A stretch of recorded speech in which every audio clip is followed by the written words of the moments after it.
Listo, muy buenas tardes, estudiantes de 704.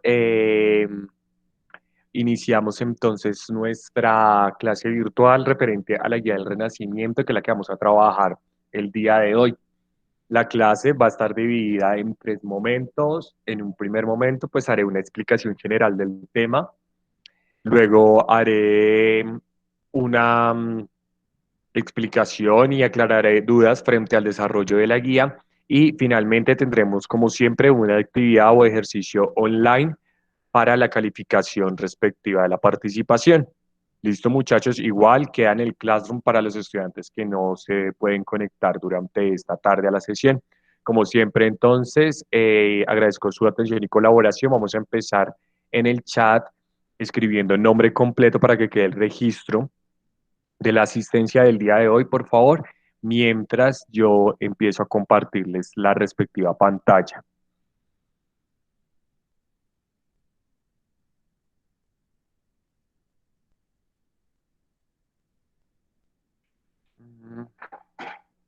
No les olvide, por favor, escribir el nombre para la asistencia.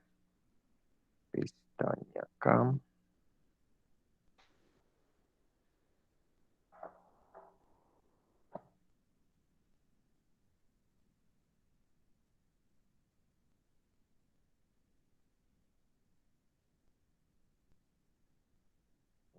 ¿Qué pasó?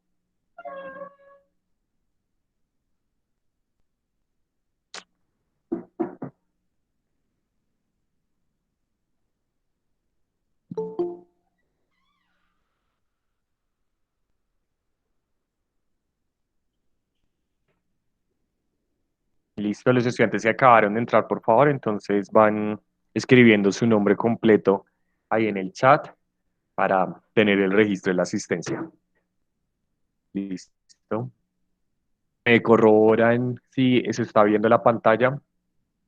Sí, sí, señor, sí se Sí, está viendo. señor. Sí, profe. Perfecto. Sí, Entonces, como señor. les estaba hablando al inicio de la clase, entonces hoy vamos a ver el Renacimiento, que es ya o el tema que va a diferir un poco de lo que veníamos trabajando. La semana anterior o antes de las vacaciones de mitad de año que tuvieron ahorita, trabajamos lo que fue la Edad Media. ¿Listo? Presentamos algunas características y el Renacimiento es un movimiento que surge dentro de esa Edad Media. Sin embargo, hay que tener claro que se diferencia de manera radical. ¿Listo? Entonces, voy a arrancar con la presentación. Si no me escuchan o algo, por favor, me avisen. Entonces, el Renacimiento principalmente se desarrollar en Europa durante el siglo XV y XVI y, como aclaré anteriormente, es un movimiento principalmente de tipo cultural y literal, artístico y científico. El Renacimiento específicamente se va a desarrollar en Italia, principalmente en las ciudades de Venecia, Roma y Florencia, y va a ser impulsado por unas personalidades conocidas como la familia Medici, quienes van a ser, digamos, los ricos de la época, que patrocinarán a los diferentes artistas y científicos para el desarrollo de sus ideas y de sus teorías. Durante este renacimiento va a florecer, valga la redundancia, un movimiento, una clase política que va a ser conocida como la burguesía, que van a ser prácticamente estos nuevos ricos y quienes de alguna u otra manera son los que van a promulgar el desarrollo de esta nueva cultura. Va a haber también unas diferencias con la Edad Media que vimos anteriormente y sobre todo van a aparecer personalidades como Nicolás de Maquiavelo, como eh, Leonardo da Vinci, René Descartes, Dante Boecio, Erasmo de Rotterdam, Tomás Moro, por nombrar algunos, porque este fue un momento significativo para la humanidad y va a haber como un nuevo surgir del hombre. ¿Listo? Entonces, algunas de las características que se dieron. Dentro del ámbito de la literatura se van a reflejar pues, los principios del pensamiento de la época y los temas a trabajar van a ser significativos como el amor, la naturaleza, la mitología y el diario vivir como tal. Se observó un notable desarrollo en los campos de la novela y el teatro principalmente, y se distinguen escritores como García Lorca, Lope de Vega, Tirso de Molina, Calderón de la Barca, William Shakespeare en Inglaterra y pues para el caso hispanoamericano, pues Miguel de Cervantes. ¿Listo? Entonces con su gran obra El Quijote. Aquí vemos pues la foto en 1600 de Miguel de Cervantes y que cuya obra El Quijote de la Mancha es por excelencia la obra de mayor relevancia en la lengua castellana debido a la influencia política que tuvo y narra pues historias de caballerizas de un adicto a la literatura que empieza a creerse el personaje, ¿no? Ya sabemos, pues, los que hemos leído El Quijote. La segunda novela, y como para que lo tengan en, en dato curioso, es la segunda novela, no es del Renacimiento, pero es la segunda novela más importante en lengua castellana, es Los 100 años de soledad de Gabriel García Márquez. Entonces, fíjese cómo casi 3 siglos después surgió Gabriel García Márquez con su novela y esta novela rompió paradigmas, rompió estilos de la escritura, crea un nuevo género literario y hace que sea considerada después del Quijote de Cervantes, pues la otra gran obra de la literatura en habla hispana o castellana. ¿Listo?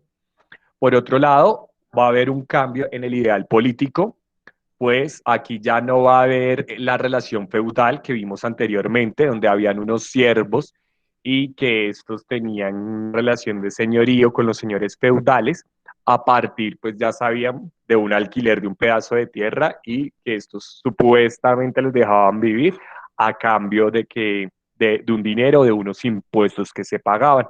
¿Listo? Al desaparecer los señores feudales como tal, va a aparecer una nueva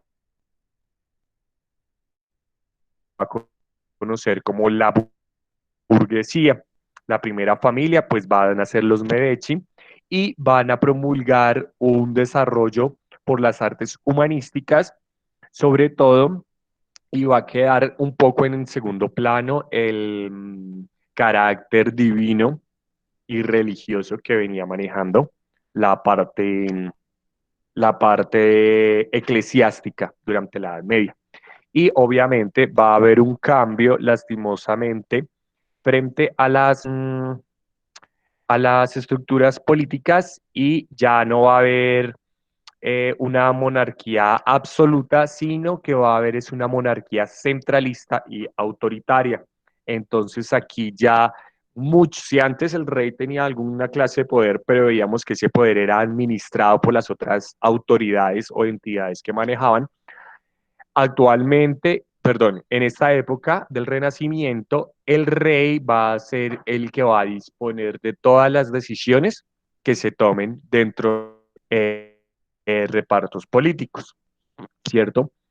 Dentro de pues estas características va a surgir pues centralista porque todo su poder en una sola persona y autoritaria porque va a partir de qué es lo que ellos decidan o lo que decía el rey, qué es lo que se hace y nada más. Esto implica pues que va a haber un gran cambio en las estructuras políticas. ¿Listo? El señor que ven ahí, algunos lo reconocerán si lo han leído o lo han visto en una serie o en algún dibujo animado. El señor que ven ahí es Nicolás de Maquiavelo y Nicolás de Maquiavelo va a promulgar un libro que se va a conocer como El Príncipe. Ese libro llamado El Príncipe durante el Renacimiento va a ser la guía para todos los reyes alrededor de Europa en la forma en cómo debe gobernarse a su pueblo. Sin embargo, este libro es un poco polémico, aunque es fundamental en la teoría política, muchachos, porque ustedes han escuchado esa famosa frase que dice, el fin justifica los medios, No, ¿sí o no? no, señor. No, señor. ¿No la han escuchado? Sí, señor. Bueno, que la persona que me contestó que si la ha escuchado, ¿qué significa el fin justifica los medios?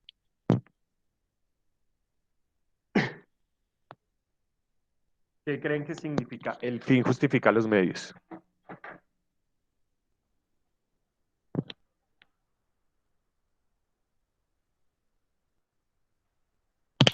Bueno, podemos buscar en Google. ¿Nadie? No. Hay que desarrollar el pensamiento analítico. Sí, dicen que el fin justifica los medios. ¿Qué es un fin? Dime. O sea, que se refiere. O sea, esa frase es como para justificar una acción, así sea buena o mala.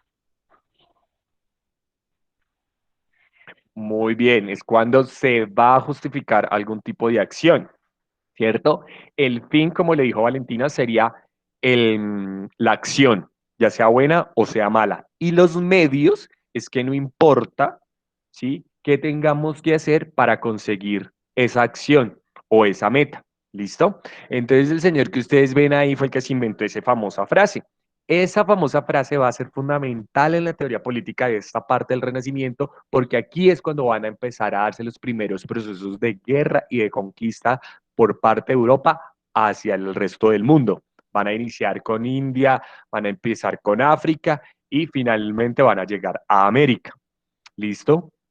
Cuando este señor plantea eso, va a decir que, por ejemplo, el rey, un buen rey o un buen príncipe, no debe rodearse de personas que sepan menos que él, sino de personas que sepan más que él, porque en ese sentido le va a permitir a él adquirir habilidades y poder disponer de esas personas para que ejecuten las diferentes acciones dentro del Estado.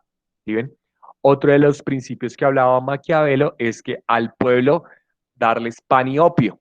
Y pan y opio no se refiere sino más que a entretenimiento. Entonces, dice que el Estado, o sea, el país debe alejarse de la iglesia porque la iglesia no permite hacer una buena administración del poder político por parte de los gobernantes. Sin embargo, sí dice que al pueblo hay que darle pues algún tipo de entretenimiento. Actualmente muchos políticos pues es lo que nos dan, ¿no?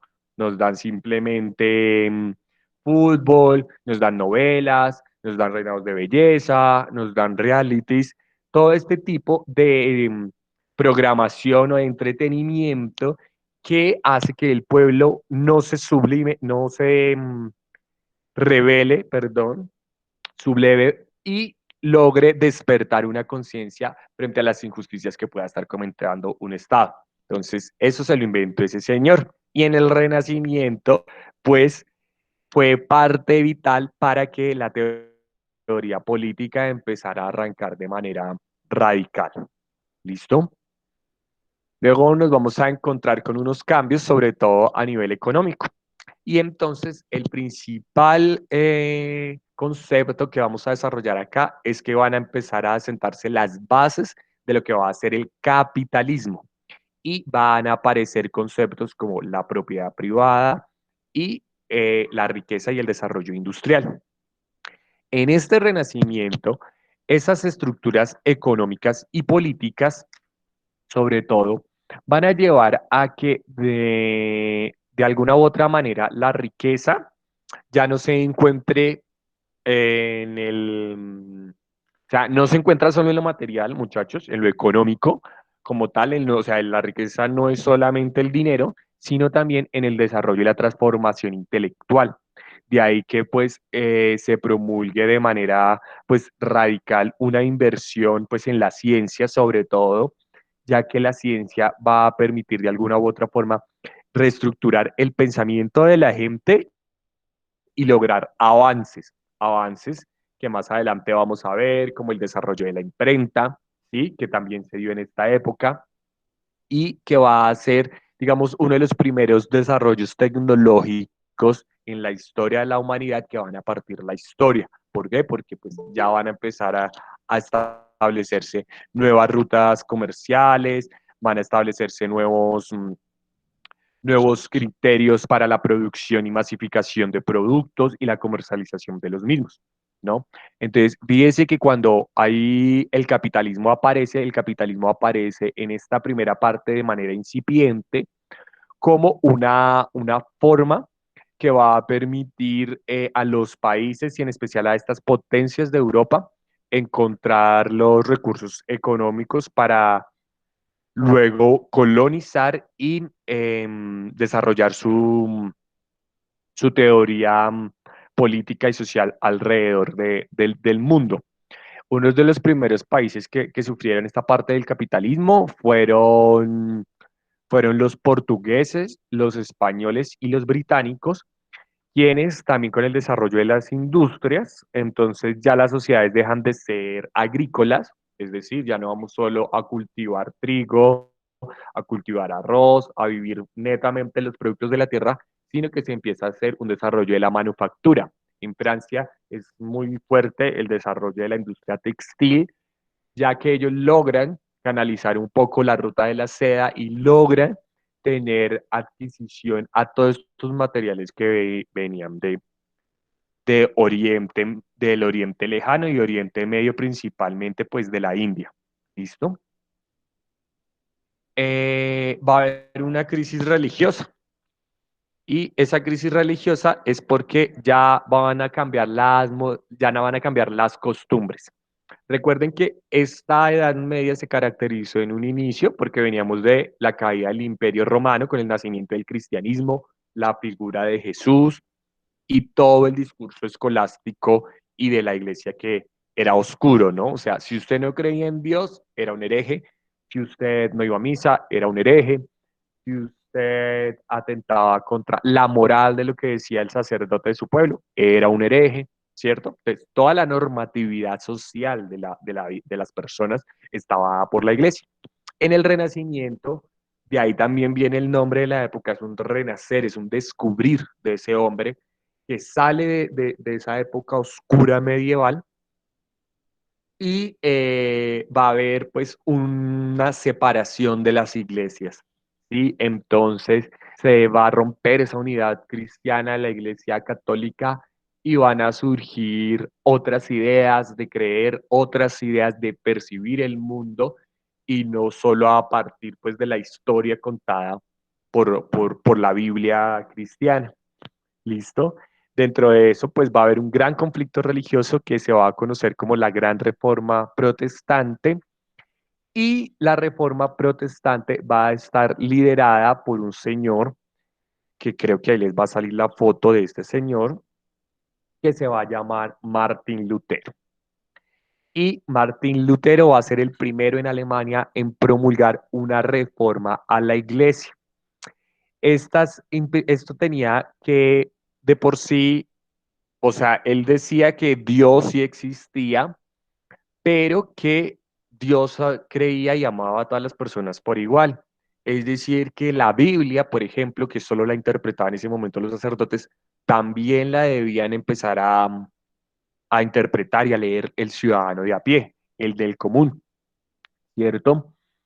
Sin embargo, pues la iglesia pues contaba con un gran poder adquisitivo, sobre todo el sector bancario, de las grandes familias, y pues no iba a permitir que Martín, que era un sacerdote, pues saliera a decirle a la gente que ellos podían leer e interpretar la Biblia como quisieran, y empezaron pues a hacerle una gran cacería de brujas para, para matarlo.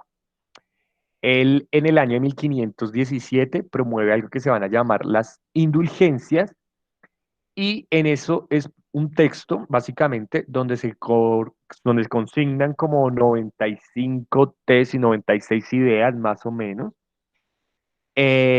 donde él afirma que Dios puede salvar a hombres y a mujeres por igual. Recordemos que las mujeres lastimosamente en gran parte de la historia de la humanidad y aún han sido discriminadas y borradas.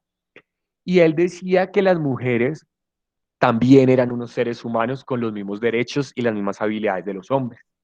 Sin embargo, que como todos los seres humanos, hombres y mujeres éramos imperfectos y que por ende tendíamos siempre al pecado, pero que eso no implicaba que en algún momento no nos fuéramos a salvar, puesto que en la ¿cómo decirlo, muchachos? Como en el momento de arrepentimiento, ¿cierto?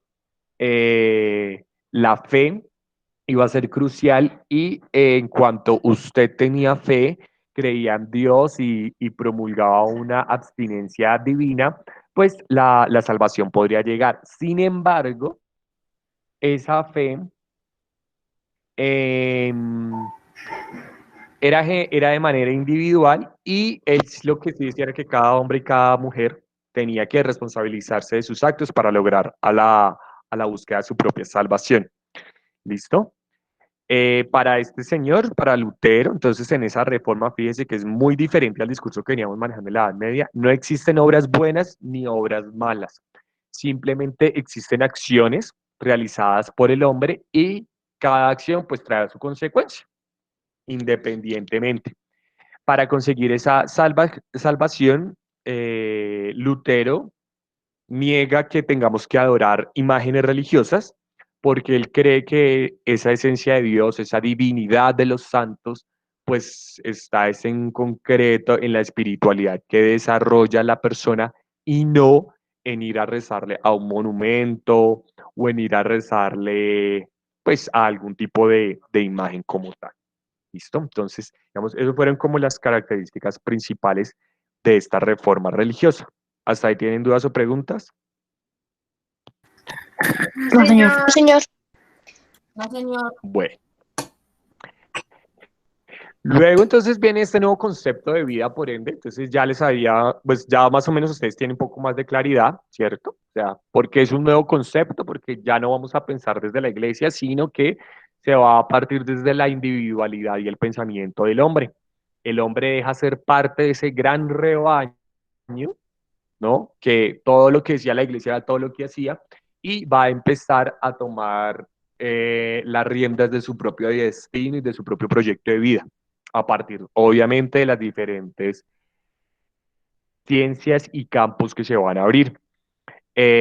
Lo más importante es que aquí ya vamos a dejar de creer en lo que otras personas nos dicen que tienen que hacer y va a ser un desarrollo de la conciencia individual la que va a promulgar la adquisición de este nuevo concepto de hombre. ¿Listo? Entonces ahí pues van a encontrarse la famosa figura del David de Miguel Ángel, que es un poco la representación de este nuevo hombre que si bien pues lo vemos desnudo, el significado que hay no es un significado pervertido, por decirlo de alguna manera, sino es como la figura de este nuevo hombre que se libera de toda la oscuridad, de todos los pensamientos, de todo esa inequidad, digámoslo, de esa injusticia y de ese momento de, de oscuridad en el que se encontraba en el medio y pues renace nuevamente para ser el hombre que quiere ser. Va a desarrollarse la parte científica muy brutal, sobre todo vamos a empezar con el modelo de Nicolás Copérnico y la teoría heliocéntrica, ¿cierto? Que pues todos ya conocemos cuál es la teoría heliocéntrica. Hasta esta época se decía, uno, que la Tierra era plana y dos, que era la Tierra, eh, que era el Sol, perdón, el que giraba alrededor de la Tierra. Y pues con el desarrollo de los estudios de Nicolás Copérnico, pues nos vamos a dar cuenta que no es así, que van a haber más que van a haber más teorías, que no somos el centro del universo y que al no ser el centro del universo, pues obviamente pierde todo sentido el discurso político y religioso. Y y por un lado, también se van a empezar a dar los primeros estudios sobre la traslación de la Tierra, ¿no? De los movimientos de rotación y traslación. Acuérdense que la rotación es cuando el planeta ya en su propio eje. La rotación, ¿cuánto dura? Eso lo ven en biología. ¿Cuánto dura la rotación de la Tierra? 365 ¿Perdieron días. sexto? 360 No, la 364. rotación. Ah, La rota. 24 horas. 24 horas. 24 horas. Y la traslación, 1 año. 365 días. 365 chinos. Lo deben tener clarísimo porque eso lo ve uno en sexto, es el primer tema que uno ve, movimientos de la Tierra. Entonces, eso es gracias a Nicolás Copérnico. ¿Listo? Entonces aquí ya empieza una nueva teoría del mundo. Entonces, también aparecen nuevas ciencias como va a ser el estudio de la geografía, la zoología, la botánica y la cartografía. La cartografía es lo que actualmente conocemos cuando hacemos mapas. Bueno, cuando hacíamos mapas, porque ahorita me queda muy difícil ponerlos a hacer mapas, pero digamos, la cartografía nace en esta época y es la herramienta fundamental que va a tener los científicos pues para descubrir el nuevo mundo. ¿Listo? Entonces, ahí ven a Nicolás Copérnico como era. El arte, entonces, pues en el arte van a encontrarse con diferentes personajes, dentro de ellos, pues Miguel Ángel, van a encontrarse a Leonardo da Vinci, y va a ser el principal, o la principal herramienta por la cual el mundo va a conocer, pues, sobre todo, cómo era que se veía el nuevo hombre. Va a tener una inspiración en la civilización griega y romana, pues ustedes van a encontrar que muchas de las obras de estos pintores van a tener rasgos de estas culturas. Sin embargo, pues aquí los artistas lo que van a reflejar no solamente va a ser la belleza, sino va a ser el ideal de ese nuevo hombre. Como les dije, no es una, una visión morbosa de la realidad, sino una visión liberadora a través del desnudo y de los cuerpos, ¿no? Obviamente, pues toman el ideal griego porque pues siempre hemos sabido que los griegos van a ser como tomados como la raza perfecta. Y este arte renacentista pues va a abrir a un campo más adelante que va a ser la ilustración y el periodo humanista. Ay, no me pasó. Entonces aquí vemos una de las obras de Miguel Ángel, que esta obra está en la Capilla Sixtina en Roma y entonces básicamente es la creación de Dios y el hombre, ¿cierto? Entonces, como ustedes podrán ver, pues este chico acá que representa, pues es Adán, este es Dios y estos son todos los ángeles, ¿no? Y como pues el tacto ahí lo que está mostrando es cómo él le da vida, pero le da también una nueva oportunidad de alejarse de ese paradigma religioso. Entonces aquí ya las obras dejan de ser un poco estructuradas en la figura religiosa y de los santos y se van a enfocar más en el hombre. Ay, ¿por qué se me volvió ahí? Bueno, entre las etapas van a ser 3 etapas. Una que se va a conocer como el 480, que va a ser el primer renacimiento. ¿Por qué 480? Porque va a desarrollarse en Italia principalmente y fue el periodo más profundo de realismo que tuvo como tal. El centro o el desarrollo artístico va a ser Florencia y va únicamente a referirse en esta parte del mundo exclusivamente, es decir, va a desarrollarse aquí. Luego vamos a encontrar el Cinquecento, el que está ahí con el micrófono prendido, lo apagamos por favor. El Cinquecento es el segundo renacimiento y va a darse un desarrollo más de las artes plásticas, es decir, de las artes figurativas.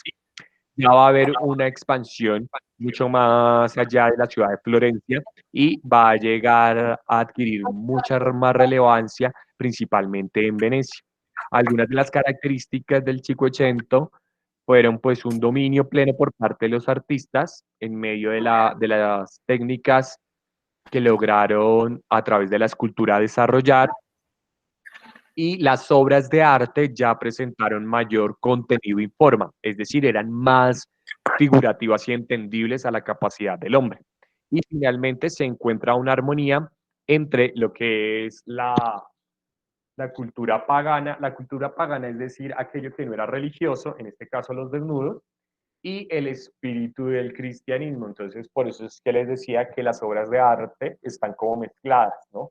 Ya no es solamente lo netamente religioso y no es solamente lo humano, sino que empiezan a atribuirse también en el arte esas características propias de la humanidad, como la felicidad, el placer, la pereza, bueno, todo lo que como humano nos caracteriza principalmente. Y finalmente llega el manierismo, que el manierismo consiste en la última etapa del Renacimiento. Hay un distanciamiento con todo lo que va a ser la cultura clásica y se entiende como una reacción en contra de esa belleza clásica. Entonces, son las obras tardías de Da Vinci, cuando aparece la Mona Lisa, son obras como las de Rembrandt también, que de alguna u otra manera ya dejan esa escultura de esa persona supremamente bella, ¿no? Que era el clásico griego, la figura romana, y empezamos a notar pues volúmenes en las proporciones del cuerpo, va a ser un arte más erotizada, se aleja totalmente de las figuras religiosas y las mujeres y los hombres son representados de una manera mucho más cercana a lo que es la figura del hombre como tal. Recordemos que en época no había Instagram, no había Facebook, entonces la representación o el estándar de lo que debería ser lo bello partía pues obviamente de las características que hay que daban. Finalmente, entonces junto al Renacimiento, entonces se va a desarrollar un movimiento conocido como el humanismo, y el humanismo es uno de los pilares más importantes de este movimiento. Su interés va a estar desarrollado por los intelectuales de la época para difundir las ideas principalmente de la lengua, la filosofía griega y la filosofía romana. El humanismo básicamente es una vuelta a los clásicos, más no a Dios. ¿Sí? O sea, es a las ideas clásicas de Grecia y Roma, más no es a Dios. Y dentro de ello se va a reemplazar la concepción medieval en la que el ser humano era relegado a un segundo plano por la preeminencia de lo divino, y los humanistas van a considerar que toda creación, tanto artística, literaria, científica, debería liberarse de ese monopolio. ¿Sí? Se va a buscar entonces una nueva estructura de definir este hombre a partir de las letras, las ciencias y las artes. Tres hechos principales que van a marcar esta época, entonces, para que los tengamos en cuenta. Primero, que se va a dar el descubrimiento de América, los viajes van a ser de por sí ya los primeros pasos de cambio de lo que va a ser la historia y el rumbo de las sociedades. Muchos españoles, sobre todo, van a llegar a esta parte del continente. Vamos a ver la invención de la imprenta de Johannes Gutenberg, por la cual se va a promulgar una difusión de los libros de la ciencia, de la cultura. ¿Cuál es el libro más difundido en el mundo? ¿Cuál creen ustedes que es el libro más difundido que todo el mundo ha leído? O al menos, si no lo ha leído, por lo menos conoce de qué se trata. La Biblia. ¿Cuál es el libro más leído?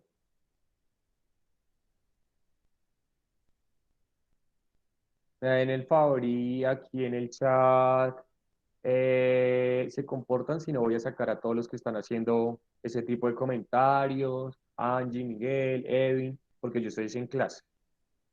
Yo no estoy perdiendo el tiempo y creo que ustedes tampoco tienen que venir a perder tiempo. ¿Listo? Pues, por favor, respetémonos entre todos. Si tienen algún inconveniente, después lo hacen. Pero no veo sentido que me tenga que interrumpir la clase simplemente porque ustedes están poniéndose a decir cosas y a hacer otras en la reunión.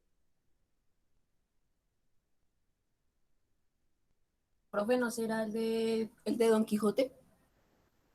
¿Sí les quedó claro o no les quedó claro? Porque para no contestarme, cuando hago una pregunta del tema, nadie contesta, pero para estar ahí en el chat hablando cosas, molestando, sí están ahí, como dicen vulgarmente, finitos. Y me perdona si hay algún acudiente ahí, pero ustedes no tienen por qué venir ni hacerme perder el tiempo a mí, ni perder el tiempo a ustedes. Profe, ¿no será el de Don Quijote de la Mancha? No, señor. Tampoco. Uno más universal, Valentina. Más universal, Fabián. Profe, ¿tiene un tema religioso ese libro? ¿Sí? ¿La Biblia? La Biblia. Por supuesto, la Biblia. Gracias a la Biblia y a la imprenta de Johannes Gutenberg es que la Biblia llegó a todas partes del mundo. Entonces, fíjense cómo es importante la, la, esa parte. Y finalmente se va a desarrollar un desembramiento de la cristiandad, es decir, pues la separación de la iglesia protestante con la reforma cristiana, y esto va a dejar una huella fundamental en Inglaterra. Los ingleses, creo que alguna vez les había contado, ellos no son católicos y es a partir de esta reforma. Van a surgir diferentes procesos. Cuando lleguen a noveno, pues en la historia de noveno se ve mucho esa parte, pero pues la reforma protestante es un proceso bastante largo y complejo que llega con la conclusión, o sea, pasa por muchos reyes, eso no es de un día para otro, pero llega a la conclusión final de que Inglaterra hace la separación de Roma y por eso es que Roma, en la actualidad del Papa, digámoslo, el Papa puede ir a Inglaterra, pero él no es cabeza de Estado de la Iglesia allá, porque la cabeza del Estado en Inglaterra es la iglesia, perdón, es la reina y es la monarquía centralista que ellos tienen, y ella no es solo la cabeza de la iglesia, sino es la cabeza del Estado. Entonces, a diferencia, aparte del Papa, la reina Isabel es la única persona en el mundo que no necesita pasaporte para viajar alrededor. Ella puede viajar a cualquier parte del mundo y no necesita pasaporte. ¿Por qué? Pues porque, uno, porque es cabeza de la iglesia, o sea, digámoslo, de la segunda iglesia más importante después del cristianismo, y dos, porque es la única monarca viva en la actualidad que tiene su imagen está impresa en los billetes, que es la libra esterlina, que es la moneda más cara en Europa, incluso más Profe, cara que el euro, pero por una eso ellos pregunta. no lo logran, O señor. sea, la reina de Inglaterra es la que, es la que está como plantada en una sola religión, ¿verdad? O sea, no sé, o sea, no puede estar en otro tipo de religión, ¿verdad? No, o sea, ellos no. Pero esa es una pelea que a la final, cuando, sí, o sea, es que no tenemos el tiempo, pero para verlo, eso es muy chévere. La reforma, o sea, la pelea que hubo ahí entre los ingleses con Roma, básicamente surge porque el tatarabuelo de ella, que se llamaba Enrique VIII, el man quería divorciarse. Y el man quería tener su nueva chica. Pero para tener su nueva chica, él tenía que divorciarse de Catalina de España, y eso no lo podían hacer porque el divorcio en esta época no existía. Entonces él le pide el permiso al Papa, que él se quiere divorciar, que él quiere tener su nena, que él ya no quiere a la esposa, bla, bla, bla. Y baila, el Papa le dice, eso es imposible, eso no lo pueden hacer porque usted se casó por la iglesia, usted tiene que mantener el matrimonio. Pero entonces recuerden que en la iglesia cristiana católica el adulterio es pecado, o sea, usted no puede ser infiel, y él sí lo era. Entonces él quería tener no solo una novia, sino que quería tener varias chicas a la vez, y ahí es cuando empieza la disputa con Roma, porque no le dan el divorcio.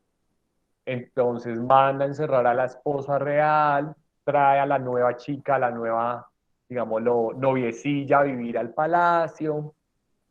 Esta pues es una chica un poco peligrosa, un poco arpilla, y lo convence entonces de que pelee con el Papa, y a partir de ahí entonces Enrique VIII se autonombra como el ungido por Dios y que él hace lo que él quiere. Entonces ellos empiezan a hacer unas reestructuras, pero si miramos, o sea, de fondo la iglesia anglicana y la iglesia católica son exactamente lo mismo, ¿sí? Se difieren algunas pequeñas costumbres, pero pues el resto es la misma vaina, ¿sí? Ellos fueron los primeros, los ingleses fueron los primeros en lograr esa separación y pues por ende crear el divorcio, y de ahí es cuando pues toda esa tradición pues se expande alrededor del mundo, ¿no? O sea, usted es casado por la Iglesia Católica, realmente usted no se puede separar, usted es una separación de bienes, una separación de cuerpos, pero usted realmente nunca se va a separar, porque para anular su matrimonio usted tiene que enviar sus papeles hasta Roma y que allá se los firme el secretario del Papa y anule el matrimonio, cosa que es bastante costosa en la actualidad, eso le sale más caro que el matrimonio, entonces no es muy fácil hacer. O sea, ¿No? profe, se formó la guerra fue porque Bueno, no lo ahí quisieron de manera divorciar, ¿verdad? general, sí,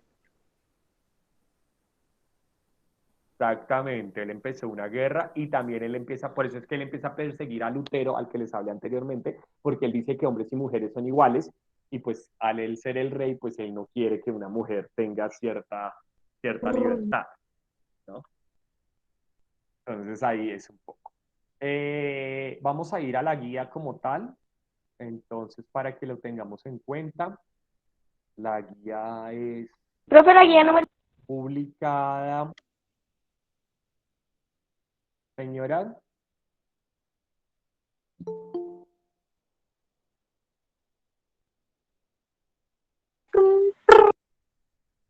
Señora, ¿qué me decía Sara? Que profe, que sí es la guía número 8, ¿sí? Sí, señora, es la guía que dice El Renacimiento. Aquí prueben, les puse el título y todo. Ah, ¿Listo? Entonces, los que ya la fueron observando, ahí van a encontrar algún material de apoyo. Yo sé que hay dos videos que son un poco largos, pues lo ideal hubiese sido que en el colegio los hubiésemos visto, pero pues en la casa cuando tengan tiempo y si pueden, pues sí sería como chévere que los vieran. Los dos videos cortos son este que hizo Humanismo Renacimiento y que fue el Renacimiento. Esos son materiales de apoyo. Los otros pues ya van a hablar pues de los dos grandes escritores en Inglaterra, William Shakespeare, y en España, Miguel de Cervantes. ¿Listo?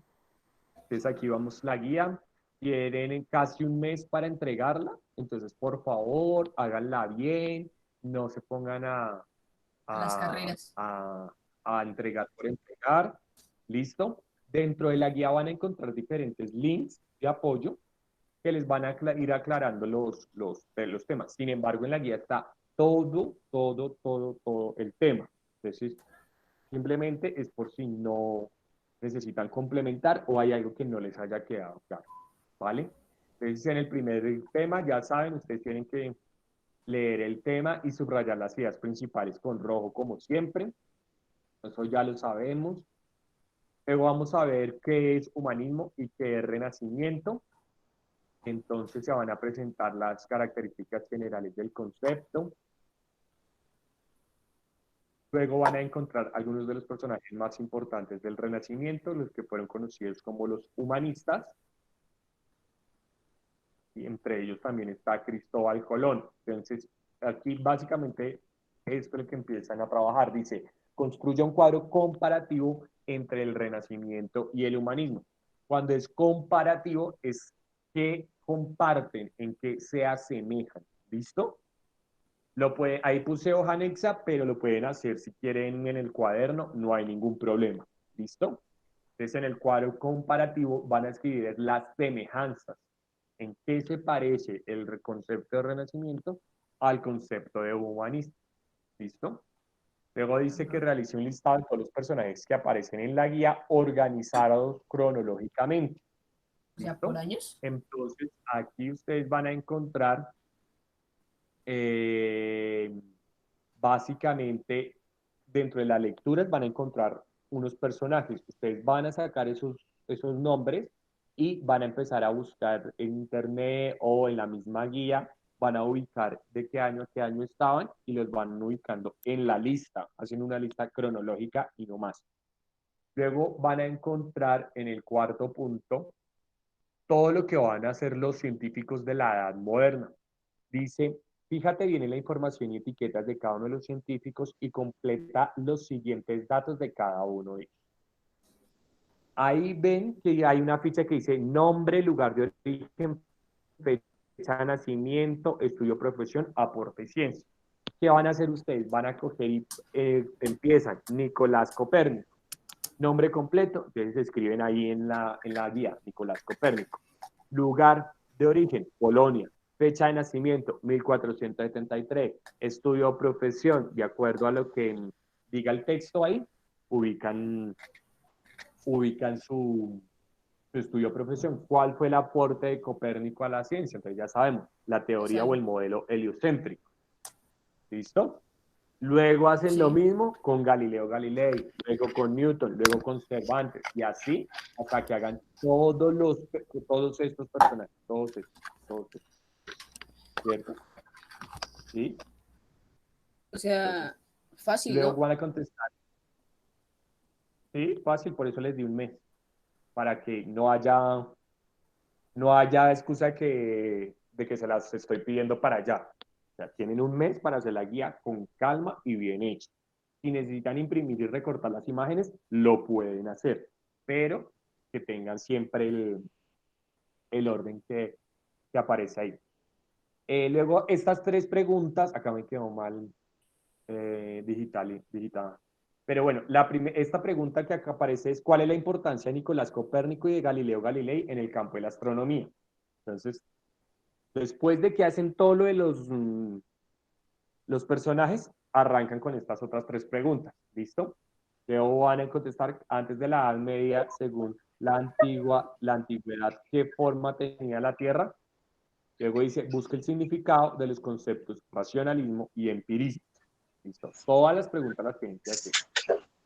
¿Cómo era la literatura del Renacimiento? ¿Cuál fue el papel que jugó la imprenta durante este movimiento? O sea, ya prácticamente con lo de la Biblia les di la respuesta. ¿Qué ciencias nuevas aparecieron durante la época del Renacimiento? ¿A qué se llama heliocentrismo? Explíquelo y grafíquelo. O sea, acá tienen que hacer el dibujo de la teoría heliocéntrica de Nicolás Copérnico. ¿Listo? Para que lo tengamos en cuenta. Luego van a encontrar pues las características de la Edad Moderna, el Barroco. Bueno, ¿por qué con la Edad Moderna? Porque el Renacimiento es la puerta a lo que va a ser la Edad Moderna, que es con lo que vamos a continuar, y los procesos de conquista. Luego dice, busque 10 palabras relacionadas con obras y autores y características de la literatura de la Edad Moderna. Entonces, pues, igual, ya saben que esto va a 2 colores. Por favor, llegamos a agosto 704 y algunos estudiantes no saben cómo se hace una sopa de letras. Ya saben que ustedes escogen los colores, la palabra en un color, las palabras, y todo lo que les sobre en otro. Por favor. ¿Listo? Y ya, finalmente, pues esa es la guía de entrega para hacer. Bueno. Está chévere. Profe, ¿no explicó el quinto punto? ¿Cuál era el quinto punto? Ay, perdón. El quinto punto era sobre mirar, o sea, aparecía como unas palomitas ahí y al lado aparecían unos links. Acá, esos links, no, pero es que esos links ahí, eso es solo para que ustedes tengan principales obras de los escritores y literaturas, ¿sí? Eso es para que ustedes los vean y sepan más o menos de qué trata cada libro. Por eso ahí sale el link. Pero ahí básicamente no tienen que hacer nada. Solo es que este punto lo que les sirve es que si ustedes ven en los videos, podrán encontrar algunas palabras o algunos autores de esos dentro de la sopa de letras. ¿Listo? Pero igual en la sopa de letras, como se darán cuenta, no son muchas, son solo 10 palabras. Estos videos prácticamente es por si usted no lo tiene o necesita recordar algo para completar la sopa de letras, pues ingrese a los links. ¿Listo? Pero ahí no tienen prácticamente nada, es simplemente la obra, el autor y el video donde aparece la reseña del libro, ¿vale? Les voy a explicar la actividad, ya no la alcanzamos a hacer, pero se la voy a publicar en el Facebook, pero la voy a explicar para que sepan qué es lo que tienen que hacer. La actividad pues va a estar disponible hasta el día domingo para que ustedes entonces la la puedan hacer, ¿vale? Entonces les voy a mostrar la actividad.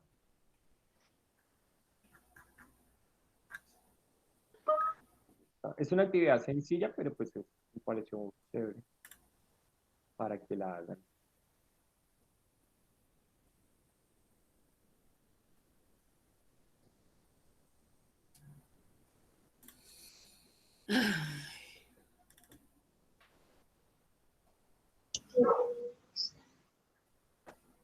Au.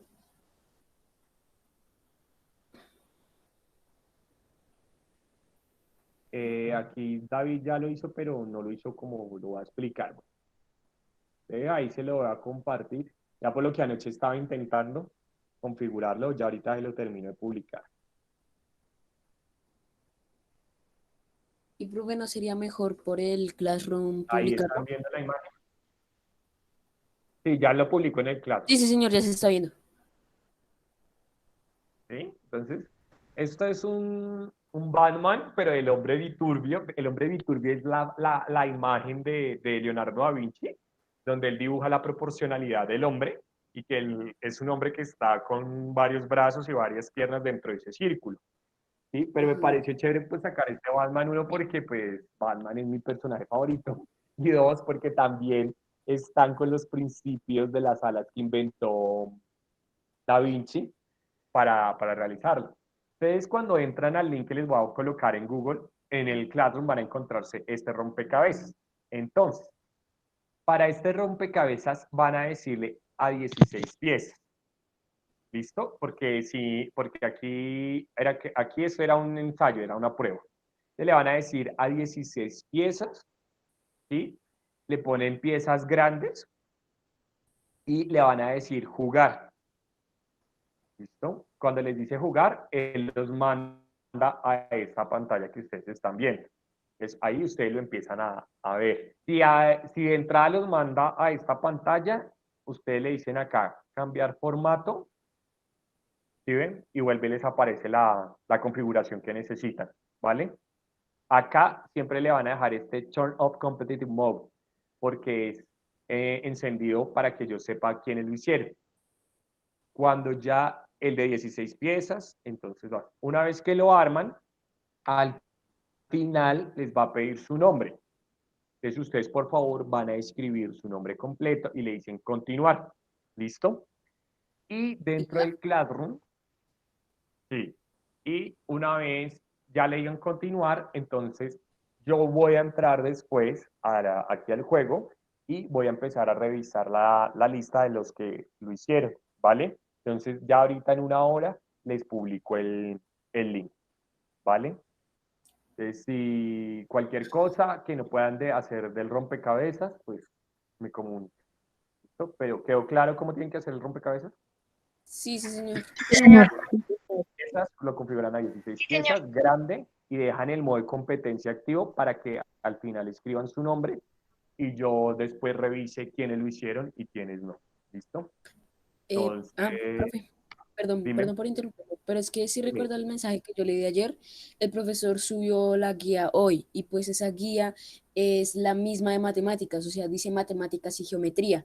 Entonces, pues yo no Ya sé, le comuniqué, sí, estoy esperando respuesta. Ahorita como no estoy conectado en el WhatsApp, no he visto, ¿listo? Pero ya ahorita vuelvo y le pregunto para lo de la guía de matemáticas a ver qué solución nos da. listo, profe, muchas gracias. No hay problema. ¿Tienen alguna duda o pregunta frente a las actividades que hay que hacer? No, señor. no, señor. No, señor. Entonces, no siendo más, los dejo entonces para que continúen con su día. Cuídense mucho, muchachos, estén muy juiciosos, entreguen las tareas. Los que están atrasados todavía se les está recibiendo las tareas de primer semestre. Entonces, muy juiciosos. La clase queda grabada por si la necesitan volver a ver. Ahorita se la subo al claro. ¿Listo? Entonces, nada, que tengan muy buena tarde y cuídense mucho. Luego, profe. Hasta luego, profe. Chao. Hasta luego, profe. Chao, profe. Chao. Chao.